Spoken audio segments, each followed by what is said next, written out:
तो ज्योतिष में कोई भी चीज एक अकेले चीज से नहीं होती। तो आप और कंफ्यूज हो जाओगे, आप बोलोगे अब भैया आपने बोला गुरु की दृष्टि छठे स्थान पे होती है, वो व्यक्ति किसी भी तरीके के, जैसे प्रिंसिपल बता रहा हूँ आपको, राइट, कि गुरु जुपिटर का दृष्टि अगर छठे स्थान पर है तो उस व्यक्ति को किसी भी तरीके के विवाद में उलझा दो, उस पर 100 केस लग जाएंगे तो भी वो बाहर हो जाएगा। आप होम मेकर हो तो भी आपके घर के अंदर कितना भी कोई आपके खिलाफ पॉलिटिक्स कर ले, आप उसमें से बाहर आ जाओगी। अब मैंने अगर जैसे ही आपको ये बोला तो आप बोले भैया हमारा तो एक केस बहुत साल चला, हम तो हार भी गए वो जमीन, राइट। तो अब डबल माइंडेड हो जाओगे आप, क्योंकि अभी आपने एक पढ़ एक तो चीज सुन ली, बट दूसरी चीज आपने अभी नहीं सुनी है कि हो सकता है 6th हाउस का मालिक या 4th हाउस का मालिक कितना परेशान हो रहा हो कि आपके नसीब में प्रॉपर्टी नहीं। So only one, like predicting on only one aspect is very dangerous, right. मैं तो 2 मिनट में बता दूंगा मुझे क्या जा रहा है, आपके लिए डेंजरस है वो। क्यों? क्योंकि आप अपने ही लाइफ इवेंट्स पर अभी उसको चेक कर रहे हो, ठीक है। जितना जरूरी हो रहा है उतना मैं बता रहा हूँ, जितना अभी के लिए डाइजेस्ट करने के लिए जरूरी है। अभी तो हम कॉन्सेप्ट ही पढ़ रहे हैं, मतलब हम अभी ज्योतिष में हमने कुछ भी, अभी जैसे सौरभ जी ने एक प्रश्न डाला कि भाई हमारे भैया ने बोला गुरु तो अच्छा ग्रह है, तो मेरे तो दोस्त की शादी टूट गई सप्तम में गुरु था, तो है ना। अब मैंने अभी तक आपको ये सिखाया नहीं है, उस पर लोगों ने फिर कमेंट भी कर दिया अच्छे बुरे जैसा भी है, बट मैंने आपको अभी तक ये नहीं बताया है कि कोई ग्रह कहाँ पर जब बैठ जाता है तो क्या करता है। बताया क्या? नहीं बताया। मैंने आपको बताया शनि अगर यहाँ पे बैठा हो तो क्या करेगा, राहु अगर यहाँ बैठा हो तो क्या करेगा, कौन कहाँ पर, इसके पूरे लेक्चर्स हैं। मैं आपको आई मीन कौन सा ग्रह किस स्थान पर जाकर बैठता है, कौन सा मालिक किस स्थान पर जाकर बैठता है, ये जो तीज है, ये जो 2 चीजें हैं, planet into different houses and Lord into different houses, these are the 2 most important aspect of prediction। सबसे महत्वपूर्ण चीज अगर प्रेडिक्शन में कोई चीज है तो वो यही है कि ग्रह कहां पर बैठ के क्या करेगा और मालिक होकर कहीं जाकर बैठ जाएगा तो क्या करेगा, और इन दोनों चीजों को क्लब करना, राइट। मान लो ग्रह लग्नेश है तो वो अष्टम में जाके बैठ गया तो वो क्या करेगा, वही ग्रह अगर अष्टमेश और अष्टम में जाके बैठ गया तो क्या करेगा, दोनों अलग बात हो गई। So just hold down, hold करें, धीरे धीरे धीरे सब आएगा। वी हमें हमें कितना समय हो गया इस क्लास को? Only 1 month, right, only 1 month. अच्छा, आपके साथ जो हो रहा है वो ऐसा नहीं कि केवल आपके साथ ही हो रहा है, हर बैच में यही नाटक होता है। और मुझे अब याद नहीं ढंग से, बट हो सकता है मैं जब सीख रहा हूँगा तो मैं भी यही ऐसे उछलता हूँ कि अरे इसको देख लूँ, अरे उसको देख लूँ, अरे आगे का पढ़ लूँ, अरे पीछे का पढ़ लूँ, है ना। तो it is very natural, no problem in this, but उसको ग्रुप ग्रुप में मत डालो। इतने सारे लोग हैं, 10-20 तो ऐसे भी होंगे जो सीधे चल रहे होंगे बिल्कुल, है ना, कि अच्छा जितना भैया ने पढ़ाया मैं उतना ही पढ़ूंगा, तो उनका खाना ही खराब हो जाएगा पूरा। फिर आपने ठंडा पिला दिया, आपने वही वाली बात कर दी। हमारे एक स्वामी जी थे, बड़े अच्छे मित्र थे, कभी घर आते थे तो कहते थे कि, मैं बोला चाय पियोगे, बोले हाँ जब तक चाय बनी तब तक ठंडा ले आ। राइट। तो अब आप ठंडा गर्म सब एक साथ उन लोगों को कर दोगे तो वो परेशान हो जाएंगे बेचारे, और इतना पोटेंशियल किसी के अंदर होगा वो सीख नहीं पाएगा। So you should also understand this. कुछ बहुत ही ऐसा लग रहा है कि भैया बिल्कुल ही बर्दाश्त ही नहीं हो रहा, तो एक अलग बात, ठीक है। अच्छा, कल मैंने एक बात बताई थी जाते जाते, तो उसमें कुछ लोग कंफ्यूज हो गए हैं ऐसा मुझे लग रहा है। मैंने आपको हाउसेस के मालिकों के संस्कृत के नाम बताए थे, राइट, या जो अपन ज्योतिष जार्गन में जब हिंदी में ज्योतिष करते हैं तो जिसको अपन यूज करते हैं। तो पहला प्रश्न तो ये है, पहला आंसर तो ये है कि मान लो मैं अगर कह रहा हूं द्वितीयेश, हालांकि मैंने क्लियर किया था कि एश मतलब कि ईश्वर, मतलब कि उसका मालिक। So when I am saying द्वितीयेश, I am saying the lord of the second house, right. I am not saying the planet sitting in the second house.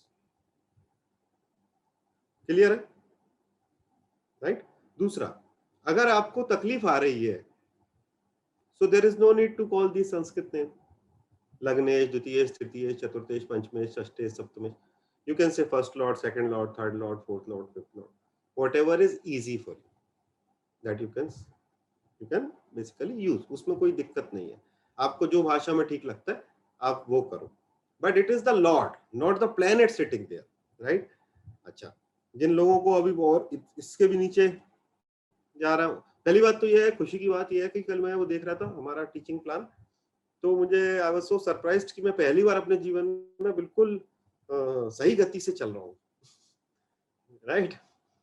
Exactly जो प्लान किया था उसका. अदरवाइज 4-5 लेक्चर में आगे पीछे चलता हूँ, मतलब पीछे चलता हूँ, टाइम लग जाता है ज्यादा. तो सो फर्स्ट हाउस लग्नेश, सेकेंड हाउस द्वितीयेश, राइट?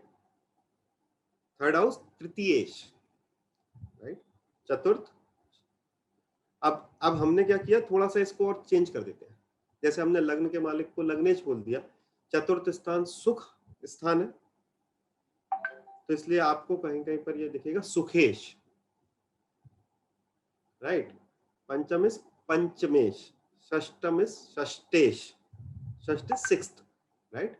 सप्तम इज सप्तमेश, राइट? अष्टम इज अष्टमेश, नवमेश, राइट? नाइन्थ लॉर्ड इज नवमेश. नव मतलब 9, फिर दश मतलब 10, दशमेश, राइट? एंड एकादशेश, 11 को संस्कृत में एकादश कहते हैं, राइट? सो एकादशेश या फिर लाभेश, वो लाभ स्थान है, so we can say Labhesh. इसी तरह 10वें स्थान को हम कह सकते हैं कर्मेश, वो कर्म स्थान है. सो 9th हाउस इज नवम स्थान, उसको आप नवमेश भी कह सकते हो, भाग्येश भी कह सकते हो, राइट? भाग्य का मालिक है, भाग्य स्थान है, तो वो भाग्येश भी हो सकता है. ऐसे ही वो लाभेश भी कह सकते हो आप, और एकादशेश भी कह सकते हो. तो Labhesh is a little easier, bhagyesh is also a little easier, karmesh is also a little easier, right? Sukhesh, karmesh, lagnesh, tritiyesh, right? Dvitiyesh. Then vyayesh, 12th house is the house of vay, loss, so आप उसको vyayesh कह सकते हो या द्वादशेश कह सकते हो. so द्वादश मतलब 12, so आप vyayesh कह सकते हो, या फिर 12th हाउस में थोड़ा जुबान लड़खड़ा सकती हो तो आप 12th हाउस लॉर्ड कह सकते हो, है ना? 12th house Lord. So whichever is easier, it is not mandatory कि आप उसको लावेश, अष्टमेश, दशमेश सिखाओ. इफ यू कैन, जैसे आप मैं भी आगे गोइंग फॉरवर्ड आप देखोगे तो अल्टरनेटिवली यूज कर सकते हो. कभी भाग्येश कर लूंगा, कभी 9th लॉर्ड कर दूंगा, कभी 10th लॉर्ड कर दूंगा, कभी कर्मेश कर दूंगा. सो इसमें इतना कुछ भेद नहीं है, ठीक है? उसमें कंफ्यूज होने का जरूरत नहीं. कल जो मैंने आपको जादू का खेल दिखाया था, जिससे कि आपकी नींदें आराम हो गई 2-3 चार्ट पे, तो उसमें कोई डरने की बात नहीं है. क्यों डरने की बात नहीं है? मैंने क्या किया उसके अंदर, मैंने ये किया कि एक तो सबसे पहले ये किया कि ग्रह कौन से, आप चाहो तो उसके स्टेप्स लिख सकते हो, राइट? तो सबसे पहले मैंने क्या किया, मैंने ये देखा चार्ट में कि ग्रह कौन से तो हाउस में बैठे, राइट? सो फॉर एग्जांपल गुरु चौथे में बैठे, तो मैंने बोला गुरु 4th हाउस में बैठे हैं, राइट? सो हाउस पोजीशन, ठीक है, ओके. फिर मैंने बोला कि अब मैं गुरु की बात ही कर रहा हूं तो ये भी देख लूं कि गुरु कौन से घर का मालिक है. भाई आप एक शादी में गए तो आप ऐसे बोलते हो ना, फूफा जी बैठे हैं, मामा जी बैठे हैं, पिताजी बैठे हैं, चाचा जी बैठे, राइट? सो नवमेश बैठा है, कर्मेश बैठा है, पंचमेश बैठा है, षष्टेश कौन बैठा है, राइट? तो मैंने बोला अच्छा गुरु 9th हाउस का मालिक है, तो मैंने बोला नवमेश चौथे स्थान में बैठा है. Step number 2, right? Nomenclature of the planet, role of the planet, ठीक. Then if there is any conjunction, conjunction मतलब कि युक्ति किसी और ग्रह के साथ में वो ग्रह बैठा हो, तो so we will see that. What I will say, okay नवमेश बुध के साथ में बैठा है, तो मैं बुध को ले आया. आप ये स्टेप आपको सीखने के लिए है, जब आप लाइन में बोलोगे तो आप एक साथ ही बोलोगे, राइट? सो मैंने देखा बुध को ले आया, फिर बुध के साथ मैंने वही प्रोसेस की. बुध कौन है भाई? मैंने बोला अच्छा बुध नवमेश तो गुरु थे, बुध हो सकता है षष्टेश है फॉर एग्जाम्पल, राइट? या 6th लॉर्ड. तो मैंने फिर उसको जोड़ के क्या बोला, नवमेश और षष्टेश चतुर्थ स्थान में बैठे हैं, राइट? यहाँ तक कोई दिक्कत है? नहीं। Okay, wonderful. फिर मैंने कहा क्या किया, मैंने देखा अच्छा चौथे में बैठे हैं तो 10वें को देखेंगे। तो मैंने बोला नवमेश और पंचमे षष्ठेश चौथे में बैठकर दशम स्थान को देखते हैं। अब अगर दशम में कोई ग्रह बैठा है तो मैंने बोला नवमेश और पंचमेश चौथे में बैठकर दशम स्थान में बैठे हुए शनि को देखते हैं। ठीक, फिर मैंने देखा शनि कौन है, तो अच्छा शनि लाभेश है। तो मैंने बोला अच्छा नवमेश और पंचमेश चौथे में बैठकर दशम स्थान में बैठे हुए लाभेश को देखते हैं। राइट, सो कुछ भी नहीं कर रहा हूं मैं क्या कर रहा हूं, ग्रह को उठा रहा हूं, ये लर्निंग के लिए। अदरवाइज जब आप 7 दिन बाद आप कैसे करोगे, अच्छा चतुर्थेश पंचमेश बैठे सप्तम में, okay, right, the end result is this, right. तो आप फॉर अभी लर्निंग कर्व के लिए, लर्निंग प्रोसेस के लिए हम क्या कर रहे हैं, एक एक टुकड़ों में कर रहे हैं उसको, ताकि आपको समझ में आए। क्यों? क्योंकि जब तक आप ग्रह का रोल नहीं देखोगे, ठीक है, जैसे कुछ लोग पढ़कर आए हैं वो, जब तक आप रोल नहीं देखोगे ग्रह का कि उसका रोल क्या है, तब तक आप कुछ नहीं कर पाओगे, राइट। अब मुझे विलन का रोल है, मुझसे आप पेड़ के पीछे गाना गा पाओगे तो नहीं बनेगी ना बात, है कि नहीं? I am not suppose to do this. So role of the planet super important, right. So this principle was given by Kian Rao sir.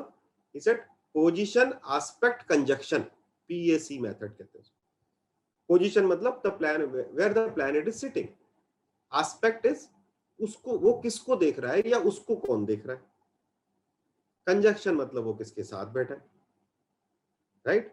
तो ऐसे ही तो बोलते हैं हम शादी में जाते हैं तो वो जो लड़की बैठी है ना अहमदाबाद वाली, जयपुर वाली बुआ जी की लड़की के साथ, उसको वो लड़का देख रहा है जो इंदौर से आया, यही तो है।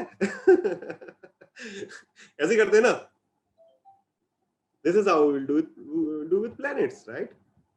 कि नवमेश पंचमेश एक साथ बैठे हैं, दशमेश को देख रहे हैं या उसमें कोई ग्रह बैठा उसको, तो ये इसमें घबराने का बात नहीं है, आ जाएगा। बट अगर आपको कॉन्सेप्ट समझ में आ रहा है तो कोई तकलीफ ही नहीं है, it is a matter of time and speed only, right. Speed कैसे आएगी आपको पता ही है, प्रैक्टिस से आएगी। And I am really happy to see all of you are doing fabulous. जिस तरीके का ग्रुप में ट्रैक्शन है, तो आप लोगों का बुद्धि तो काम कर रही है सही दिशा में, है ना। तो धीरे धीरे तो आ ही जाएगा, उसकी चिंता नहीं करनी।